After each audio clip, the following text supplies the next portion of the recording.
A man who says that people who die, and by the way, I'm saying because my father's a veteran and I'm a veteran and I have uncles who are veterans.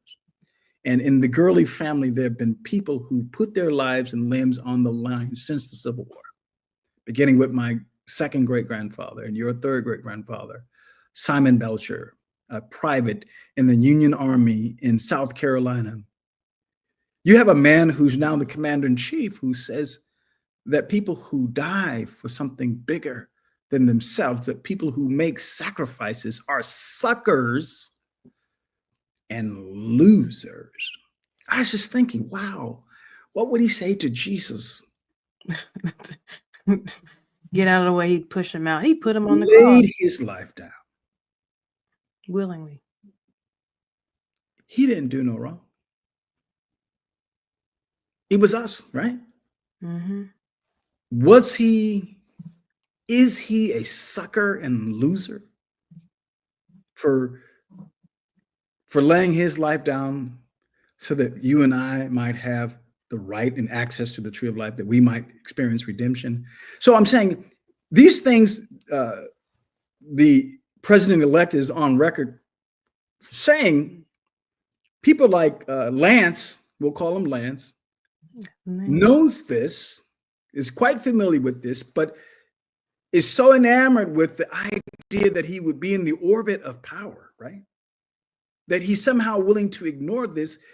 To me, that's a textbook example of hypocrisy. 100%. I mean, there's no other way to describe it. It's just, but it's so obviously hypocritical, so painfully hypocritical, that I don't even know how they can sort of try to justify it. Even though, again, they throw out, and part of the justification, I think, is utilizing these words or these phrases like Jezebel spirit. Well, Trump's different because she has a Jezebel spirit. So it's a deflection effort.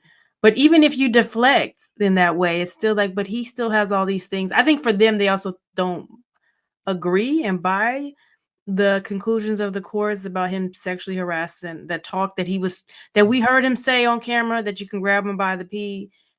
That's just, they can always sort of, that's just locker room talk. They can always sort of justify that away over real evidence, but then they come up with, just sort of general whatever. When it comes to VP Harris, it was kind of like, well, Jezebel spirit, because we said she has a Jezebel spirit because she's trying to be in charge.